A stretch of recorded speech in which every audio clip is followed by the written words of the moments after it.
waxaynu ku suganahay mid ka mid ah warshadaha wax soo saar ee ku yaala gudaha dalkeena.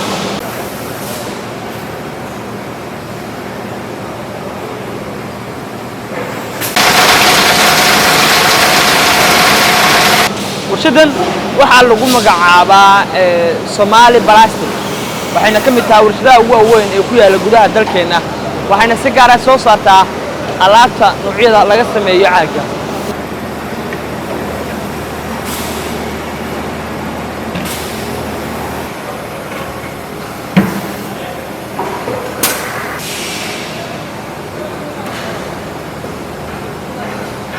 Soomaaliya waddan soo koraya kana soo kabanaya dhaawacyadii ka soo gaaray burburkii dowladnimada.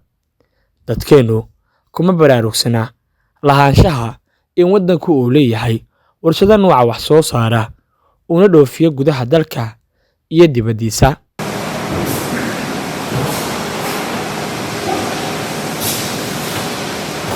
waxaa halkan lagu sameeyaa garaafooyinka lagu qasto cabitaanada, beeshinada, sakeelada iyo sidoo kale alaabo kale oo aad u badan. waxayna ku tusinaysaa in waddankeenu uu leeyahay warshado aad u badan balse aanan dadka loo baahin. Som Plastic waa warshada ugu weyn ee sameysa alaabta laga sameeyo caagadaha. Xeelisaan guri kasta oo ku yaala dalkeena ama wadamada deriska ah waa laga isticmaalaa alaabtan, waana warshad u istaagtay in caagadaha la isticmaalo ee dadka ay tuuraan in dib u casriyeyn lagu sameeyo kadibna ay ka soo saaraan qalabyo kala duwan oo manfac u leh bulshada Soomaaliyeed. alaabta lagu shubayaa hadda waxaa jira silid waaye oo loogu talagalay nafta loogu talagalo waaye xaafadaha waa sanadda daboolkeeda u saarnaa daboolka xagga loo saaran yahay silid waatana waxa ka haraayo waa dufira ka haraydo hadda arki doontaa waatan la soo socdo waatan iyadoo soo baxeedo waatan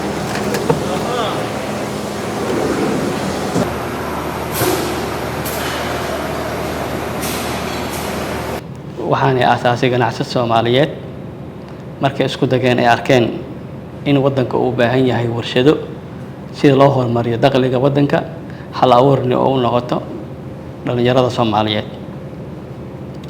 warshada Som Plastic marka hore waxaa lagu aasaasay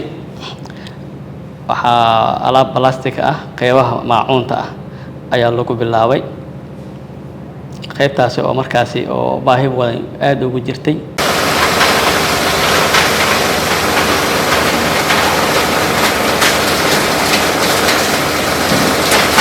Ma ku fakartay in alaabta ay isticmaalaan dadka haddana ay tuuraan in dib u casriyeyn lagu sameeyo kadibna uu fursado shaqo u noqdo kumanaan dad ah? warshada ay ka faa'iideysatay fursad weyn oo noqotay waxa la yaqaan recycle-ka alaabaha plastic-da oo jajaba oo markaasi oo magaalada iska daadsan ay warshada waxay ugu faa'iideysatay inay dib u isticmaasho ee product ka soo saarto. alaabahaas oo kale warshada waxay maalintii qaadataa ay heshaa 5 ilaa 6 tan ayaa loo soo aruuriyaa. waxaana warshada ku nool in direct ahaan ugu nool uu yaraa marka loo eego boqolaal qoys ah. waxaa hadda diiwaan gelinay oo hadda alaabtaasi noo keeno maalin walba 1200 oo qof oo u badan boqolkiiba 90 ee dumar yihiin. haddana gaar ahaan dumarkaasi waxay u badan yihiin dadka soo barakacay oo kaamamka degan. waxaa jira 3 baabuur oo shaqeyso degmooyin kasta iyo degmooyinka qaar ayaa waxa la isku xirxiray degmooyin ah. qayb ka mid ah degmooyinkaas warshada waxay ka ijaaratay baranjiyo ah. baranjiyadaas ay geenayaan waa laga soo cabiraa waa loo kiileeyaa lacagtooda la siiyaa.